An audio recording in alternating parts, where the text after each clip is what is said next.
Before we begin, viewer discretion is strongly advised. The following is for educational and entertainment purposes only. This is the verbatim federal courtroom testimony of the Sean Diddy Combs trial, as reported by Inner City Press. It began with no fanfare, just the groan of oak doors surrendering to a stranger's stride. At 11:12 a.m., a man in an ink-black suit cut through the fluorescent hush of a federal courtroom, shattering its clockwork rhythm. He wore mirrored shades that deflected the room's curiosity and cradled a rigid folder under one arm as though it were a live wire. Kid Rock, an outsider to every velvet rope gala in Diddy's orbit, took a single purposeful path to the gallery's front bench and sat without seeking permission. His silence, paradoxically, roared. In spaces built for ritual and whisper, audacity is louder than any gavel, and every neck in that chamber craned to meet it. No one had trailed behind him, no publicist with frantic eyes, no legal envoy, no posse conjured from the pages of Rolling Stone. Even the bailiff skipped a heartbeat before resuming his post. Reporters' pens stuttered mid-stroke, and one juror,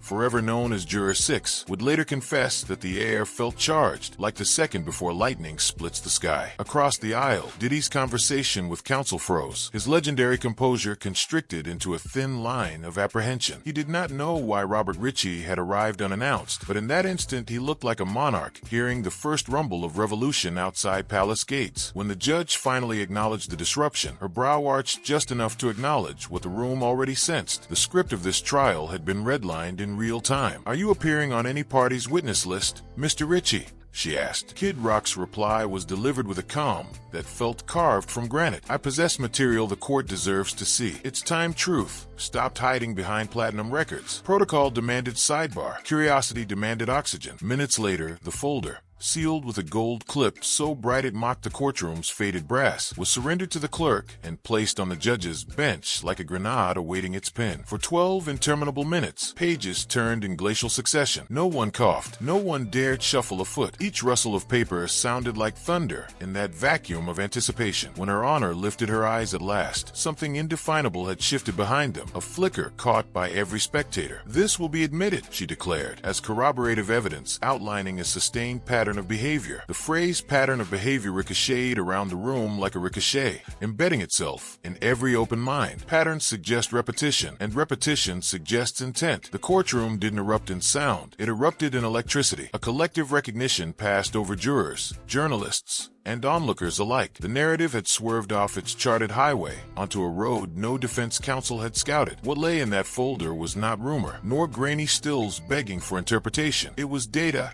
Cold, chronological, cross-reference data, scrubbed of ambiguity. 5 sworn affidavits from former security staff, house manager logs with time-stamped incident reports, internal hotel memos flagging VIPs with prior privacy escalations, even email printouts layered with metadata, so precise they might have been pulled straight from a forensic textbook. Every timeline entry stood on foundations of third-party certification. Every allegation arrived escorted by its own documentation battalion. The first exhibit alone siphoned the color from several faces in the jury box, a Miami estate manager's 2017 incident record describing a female guest barred from leaving a gathering until he says. The guest was identified as Cassie, the singer whose civil suit had set these proceedings in motion. Next, jurors saw a hotel chain exchange requesting that privacy restrictions be reinstated for a certain A-list entertainer whose prior events had generated internal flagging. Names were redacted, but context shouted harder than any headline. Then came the affidavit that cracked the gallery's composure, an audio engineer's sworn statement describing a subterranean control room lined with surveillance monitors, feeds labeled by bedroom, date, and guest alias. He listed the exact camera models, the network storage capacity, and even serial numbers of external drives that rotated through a safe no employee but one ever touched. Cassie's attorney sat motionless, their slow nods suggesting grim validation rather than surprise. Diddy's bench, meanwhile, resembled a hive struck by hail. Binders flipped, sticky notes bloomed, and urgent whispers bounced between counsel. It was too late. The evidence was logged. The jury was leaning forward, and for the first time Cassie's story possessed not just a voice, but a skeleton of irrefutable timestamps. Kid Rock remained statuesque, fingers laced, gaze unwavering. When the judge invited him to testify, he rose as though he had rehearsed emotion in solitude 1,000 times. No papers accompanied him. His memory was evidently carry-on luggage. "I'm not here for headlines," he stated, voice flat yet resonant. "I'm here because behind golden statuettes and billion-dollar smiles, a rot has festered long enough." He spoke of emails from anonymous aides, frantic late-night voicemails from drivers paid to forget what their rearview mirrors reflected, stray text chains forwarded by ex-employees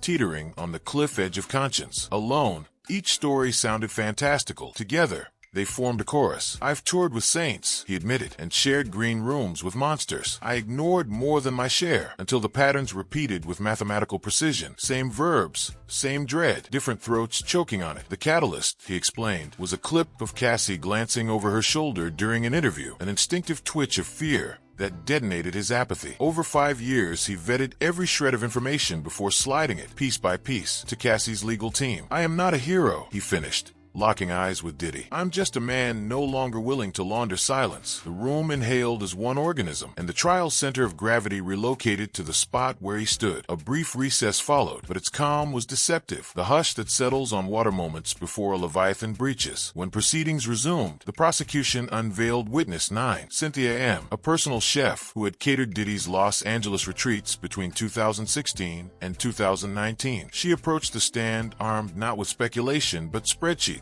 payment receipts, produced delivery timestamps, and menu logs aligning perfectly with nights Cassie alleged she was isolated or prepared for exclusive gatherings. Her voice quavered only once when she recounted the house rules. "You didn't look Cassie in the eye unless you looked first," she testified. "You didn't speak unless Mr. Combs gave permission." The gallery absorbed her words with mounting unease, like a collective stomach plummeting in an elevator. Cynthia described a color-coded shorthand among staff to track Cassie's emotional state. Green signified compliance, yellow signaled tears or instability, red meant cancel the party. A code almost never triggered because someone always fixed her before red. One night at 1 a.m., Cassie, wrapped in a bathrobe and trembling, sought the landline. "Can't find my phone." "You took it again," she whispered. Cynthia declined, terrified of the aftermath, and within 2 weeks was replaced without explanation. "It stopped feeling like employment," she confessed. "It felt like complicity." Jurors scribbled notes so furiously the sound of graphite became a chorus of static. Evidence snowballed. Exhibit 78B surfaced. Surveillance footage timestamps sourced from 3 of Diddy's properties, authenticated through a retired security consultant once tethered to Bad Boy Entertainment. One entry read,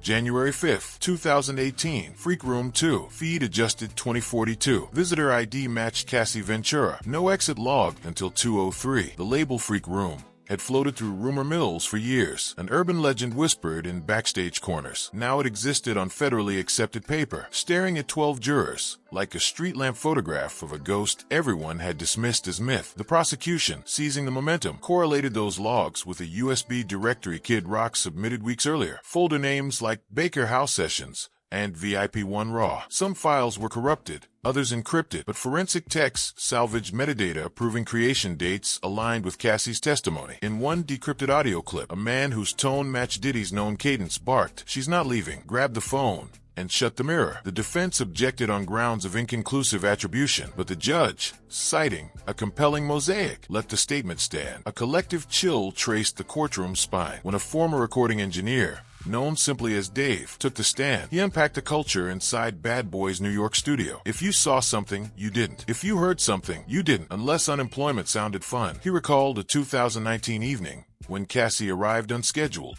visibly shaken, and was funneled into a side suite nicknamed Green Room 2, identical in surveillance setup to the mansion bedrooms. Dave captured a snippet on his phone. Diddy's voice, clipped and cold, "She'll leave when I say she's done," played in court. The cleaned-up recording sent a ripple through the gallery. Juror foreclosed their eyes. A reporter exhaled an unprintable syllable. Prosecutors then executed a tactical masterstroke. They summoned Kid Rock back, this time as a character witness. "Why risk career and reputation? Because a secret this toxic mutates," he told them. "It silences victims and breeds disciples of fear." He cracked the industry's hush money shell with a single sentence: "Silence isn't caution, it's currency." The jury leaned so far forward it seemed they might topple into testimony. By mid-afternoon, the courtroom's emotional reservoir was exhausted, yet the prosecution wasn't. They introduced bookkeeping from a dormant entity named Shadow Track Entertainment. No website, no public catalog, but steady payments to event planners, caterers, and so-called safety escorts, who signed NDAs harsher than any studio contract. One clause read, "Presence on a state grounds constitutes consent to audio and video capture." Another threatened forfeiture of wages for breaching vocal discretion. Kid Rock recognized the shell while combing through anonymous tax records. One invoice, $12,00004, equipment sanitation, on a date matching Cassie's worst night, cemented the link in jurors' minds between corporate ledger and personal torment. From that point forward, the defense's objections landed like dull thuds against a tsunami. The judge, patience stretched thinner than parchment, overruled most procedural protests. Even recesses felt futile. Truth, once uncaged, does not observe court calendars. Then, like a plot twist written by fate itself, Sonia Lane, former executive producer of an MTV special shot in 2015, contacted prosecutors that very morning, galvanized by Kid Rock's courage. The judge permitted her 11th hour appearance. Sonia described a New York penthouse shoot where Cassie appeared hollowed out, running on fumes. Diddy ordered half the crew off set, citing vibe control, and sealed the doors for 45 ominous minutes. When they reopened, Cassie's mascara trailed tear lines. Diddy's smile owned the room. Sonia's simple sentence, "She came out crying. He came out grinning," punctured whatever defense illusions still floated in that space. A juror's pen clattered to the floor. Another clenched their jaw so hard the muscles rippled under skin. Defense counsel begged for a delay to review this surprise witness. The judge denied with an icy clarity. This court has indulged enough. By day's end, the swagger that once radiated from Diddy like stage lights was reduced to a dim flicker. His empire looked less like a dynasty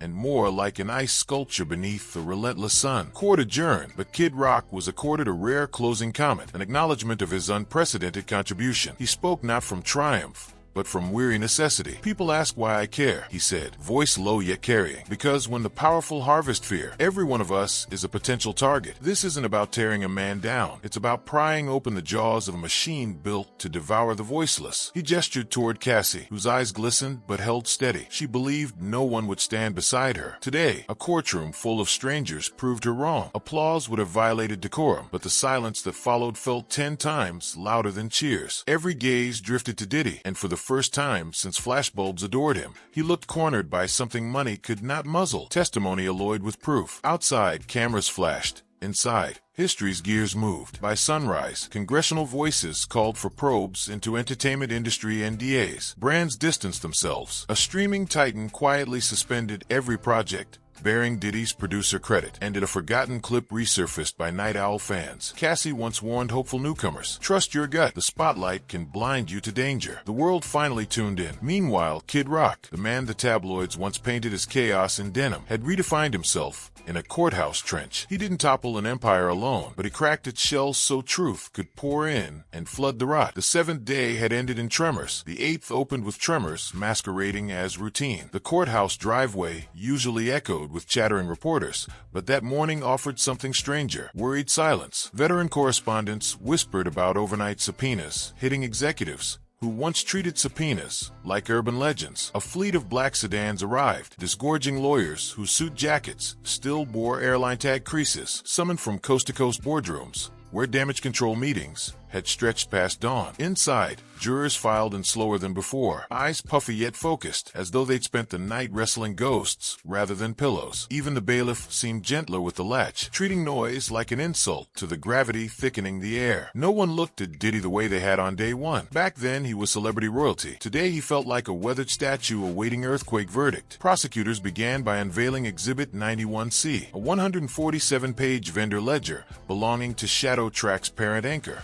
an even murkier shell called Silverback Holdings. The pages dripped with coded descriptions: audio dampening services, fixture blackout fees, post-session wellness bonus. Each line item linked to staffers no journalist had ever interviewed, because every staffer had melted into non-disclosure quicksand the moment the ink dried on their paychecks. To translate the labyrinth, the state introduced Damian Torres, a 33-year-old forensic accountant who owed his expertise to years dissecting cartel ledgers. In crisp monotone, he walked the jury through a funnel. Money flowed from Bad Boy subsidiaries to Silverback, from Silverback to Shadow Track, and eventually into a confusion of prepaid debit cards distributed to event crews. It's called disaggregation, Torres said. You break large sums into innocuous fragments. It cloaks intent better than any disguise. His laser pointer glided over a projected spreadsheet where date columns glimmered like constellations. Each star corresponded to a night Cassie had marked in her original complaint. Defense counsel objected, citing speculative connection. Torres countered by clicking open an internal Silverback memo reading. Ensure card balance loaded no earlier than 24 hours pre-event to minimize tracing. Gasps fluttered across the gallery like startled birds. The judge let it in. Jurors scribbled until knuckles blanched. Next, witness 11. Marcus Tank Bennett, a former MMA fighter turned VIP security professional who once guarded Diddy's Miami compound. He stood 6'5", but spoke with the weariness of someone who'd lugged secrets heavier than dumbbells. Tank described push nights, evenings when Cassie would attempt to exit the property. The rule was simple, he said. If she made it past the front gate, someone lost a week's pay. So we stalled. Offered smoothies, claimed the ride service was running late, anything to keep her inside until the boss arrived. He recounted one incident involving a locked studio door, muffled pleading, and an order piped through a two-way radio. Do not unlock until I finish vocals. Tank's voice cracked then steadied. That was the moment I realized I wasn't protecting an artist. I was guarding a prison with chandeliers. The phrase struck every ear, leaving an echo that felt carved in stone. Defense tried painting Tank as a disgruntled ex-employee fired for steroid use. Tank's reply landed like a hammer. I was never fired. I quit at 3 a.m. while Cassie was still crying in the courtyard. Your client wired my severance that same morning to keep me quiet. Proofs in your discovery binder. Page 642. Defense rustled pages, found the entry, and retreated into whispering fluster. Up until that point, Cassie had remained physically absent. Her presence felt solely through affidavits and third-person recollection. That changed mid-morning, when double doors opened for the second shocking walk-in of the trial, this time announced, but no less seismic. She entered wearing a gray blazer that swallowed color, but not resolve. As she crossed the aisle, every seated figure leaned involuntarily, as though gravity readjusted around her. Her direct testimony had been delayed by medical recommendation. Therapists worried courtroom confrontation might re-traumatize her. Yet after seeing Kid Rock stand, she reportedly insisted. Silence helped him. I need to help myself. The judge swore her in, voice softer than earlier, perhaps mindful that human fragility now occupied the witness chair. Cassie recounted childhood dreams of R&B stardom, adolescent excitement when first signed to a label that felt like destiny's doorstep, the early red carpet euphoria, and then the nights of invisible cages. Rather than dwell on graphic specifics, which violated both decorum and YouTube-safe boundaries, she focused on patterns: revoked phones, rooms without exterior handles, parties where she was required to be presentable at all times, but never autonomous. She spoke of coded hand signals from staff indicating whether she was allowed to speak, laugh, or leave. I became fluent in silence, she said, tears threatening yet never spilling. Every moment I tried to flee became another lyric in someone else's hit single. At one point, the prosecutor delicately asked if she remembered the last time she felt safe in a studio session. She paused long enough for tension to hum. Safe, she echoed. Safe ended the day success began. Gasps stirred. Then stillness reclaimed the room. The jurors' collective gaze was no longer curiosity. It was mourning. Defense counsel knew the optics were lethal if cross-examination turned predatory. They chose a precision strategy: undermine memory timelines, highlight inconsistencies between diary entries and phone geolocation. Yet each attempted pinprick collided with the prosecution's timestamp exhibits, the same ones Kid Rock's folder had fortified. Cassie remained poised, responding with specifics that paralleled metadata down to minute markers. By the sixth question, defense shifted from attack to attrition, hoping attrition might dull impact. It did not. While Cassie testified, newsroom cheerings sprinted across global screens. Share prices tumbled for Combs-affiliated ventures. Investment analysts issued advisories labeling Bad Boy's publishing catalog volatility exposed. One hedge fund placed a short order that journalists later nicknamed the Rhythm and Blushed. Brands that had once orbited Diddy's charisma, like planets, threatened to pivot, citing alignment with corporate ethics charters. Even the Recording Academy released a midday statement vowing to reevaluate archival honors if ongoing legal proceedings substantiate a breach of fundamental human dignity. Translation: Grammy statuettes gleam less when smeared by controversy. Music supervisors quietly deleted Diddy tracks from provisional film soundtracks, fearing blowback before green lights return to premiere nights. Those headlines seep back into the courthouse through murmurs and phone vibrations muffled in laps. Jurors, instructed to ignore outside noise, nonetheless carried an aura of awareness. They recognized they were not just deciding a lawsuit, they were unspooling an industry's myth. After lunch, prosecutors called Nadine Cho, a 39-year-old compliance officer formerly employed by Atlantic Vista Insurance. Her company once underwrote special event liability for Diddy's international tours. Nadine produced internal emails where adjusters expressed concern over recurring female injury claims labeled as slip and fall, yet accompanied by non-disclosure attachments. A supervisor wrote, "Policy renewal contingent on higher premium to offset reputational risk should stories leak." Nadine testified the premium quintupled. Then the policy mysteriously lapsed 3 months later when an unnamed holding company assumed all risk. Defense attempted to redact the email thread as hearsay. The judge overruled, citing Nadine's direct chain of custody. Jurors were handed color copies. Highlighters danced under phrases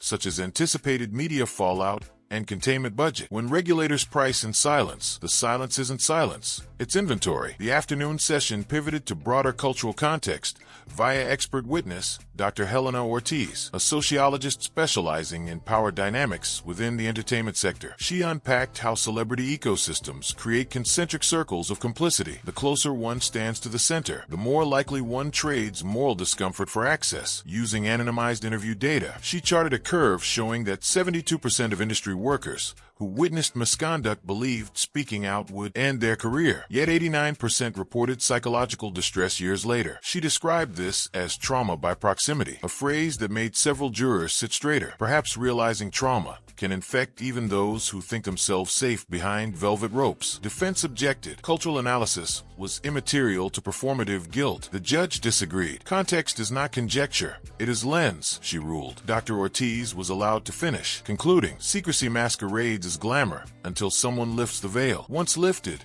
even by a single voice, collective denial fractures quickly. She nodded toward Cassie, then inadvertently toward Kid Rock, seated behind counsel tables, a silent acknowledgement of two catalysts on opposite ends of a genre spectrum. News from outside didn't wait for verdicts. By late afternoon, a streaming platform famous for curated throwbacks issued a statement suspending royalty payouts for any catalog controlled by Combs Global until legal clarity emerged. Industry insiders whispered about platinum plaques potentially coming down from hallway walls. In a single trading day, one beverage brand partner lost 5% of market cap after social media calls for boycotts paired its logo with the hashtag reading #profit from pain. Back in court, Diddy's posture telegraphed the pressure. Shoulders once squared like exclamation points, now curved inward like parentheses. His eyes followed each witness, but occasionally drifted to the gallery exit, as if mapping escape routes no bailiff would allow. Late in the day, prosecutors unveiled digital floor plans of yet another property. The Aspen Chalet fans remembered from glitzy holiday Instagram posts. A forensic architect testified that building schematics showed non-code compliant narrow corridors leading to windowless bedrooms wired with the same camera models flagged at Miami and LA compounds. Building permits had labeled the extra wiring as security redundancies. When the architect overlaid occupancy logs extracted from smart home servers, the timeline again intersected with Cassie's alleged isolation dates. The word redundancies gained sinister overtones, like a lullaby sung off-key. Everyone assumed the revelations were finished. Then the prosecutor asked permission to introduce supplemental materials received at 9:15 a.m. The clerk produced a slimmer, silver-clipped folder, Kid Rock's second delivery. He'd forwarded it in the early hours after a former videographer contacted him upon watching the televised broadcast. The folder contained a hard drive directory and sworn statement correlating previously unidentified footage with internal calendars titled relaxation sessions. Defense erupted.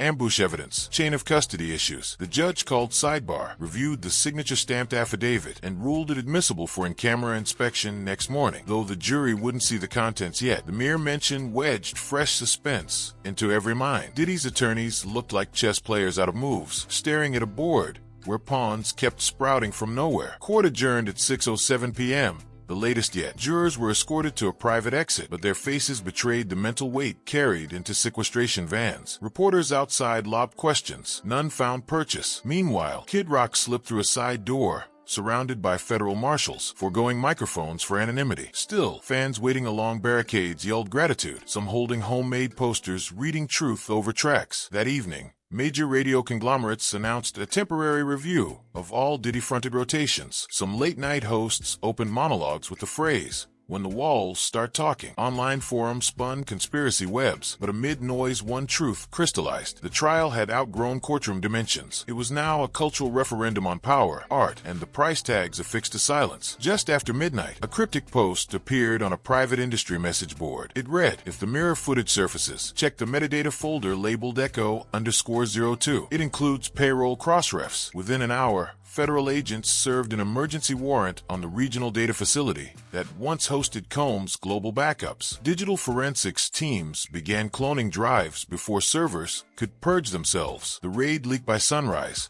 splashing across morning news like dye on linen. Kid Rock, informed by agents, reportedly responded with the single text, "Good." They always thought evidence could be hidden behind a hook beat. Cassie's lawyers released no statement. Sometimes silence is strategic diesel. Day 9 opened not in the courthouse, but on every smartphone feed. A 5-minute video posted by Kyra Mendez, an award-winning singer-songwriter known for activism. Against a plain wall, she said, "We keep handing abusers front row seats to our culture as long as they sell hits. Art doesn't justify torment." Kyra announced she was withdrawing from a scheduled collaboration with a Combs-owned imprint, even though masters were already mixed and marketing budgets allocated. "I'd rather eat a loss than swallow regret," she declared. 3 million views in 2 hours. Entertainment lawyers panicked. Contracts rely on momentum. Momentum hates scandal gravity. By noon, 2 more artists froze joint ventures. Talent agency reps issued statements acknowledging ongoing dialogue with clients about brand integrity. Journalists gave the ripple effect a name, the studio chill. And still the trial marched on, conductor to an orchestra of societal reckoning. Back in court, the prosecution called Dr. Ansel Kaur, a trauma psychologist who treated 2 former staff members under attorney-client privilege waivers. Dr. Kaur explained vicarious captivity, where employees experience secondary trauma by enforcing controlling environments. One staffer reported insomnia and persistent guilt nightmares, where mirrors had mouths. Another developed panic attacks when hearing certain synth patterns reminiscent of Diddy's 2010 summer hit. Dr. Kaur stressed that such psychosomatic cues are classic markers of prolonged ethical injury. Defense labeled the testimony hyper-academic, but Dr. Kaur produced corroboration. Sleep clinic charts showing identical nightmare timestamps aligning with night surveillance footage indicated staff were on duty. The room registered collective unease. Intangible harm had suddenly grown data teeth. Outside court, a veteran crisis management firm abruptly resigned from Combs Global's retainer, citing irreconcilable differences over disclosure strategy. Translation: the iceberg was larger than the fee. Cable pundits debated how many corporate exits would equal a confession. Some argued none. Others said we'd crossed that line days ago. Late afternoon, the defense attempted counter-narrative. They issued a press release on Diddy's behalf claiming, "Moments of passion misunderstood." The phrase detonated online. Moments of passion don't lock people in rooms. One prominent journalist tweeted, "By the time court recessed, hashtag passion doesn't imprison and hashtag moments of manipulation trended in 15 countries. Inside the building, prosecutors silently welcomed the misstep. Hubris often short-circuit strategy. Before adjournment, the judge informed all parties that evidentiary presentations would end on day 10, with summations to follow. Jurors exchanged glances, equal parts relief and dread. They were inching toward deliberation, a place where personal morals would intersect with legal instructions and societal reverberations. Kid Rock watched from the gallery, expression unreadable. Cassie exited under martial escort, a small notebook clutched to her chest. Observers rumored she'd begun writing music again, channeling ordeal into melody. If true, the next chapter of her artistry might chronicle not captivity, but catharsis.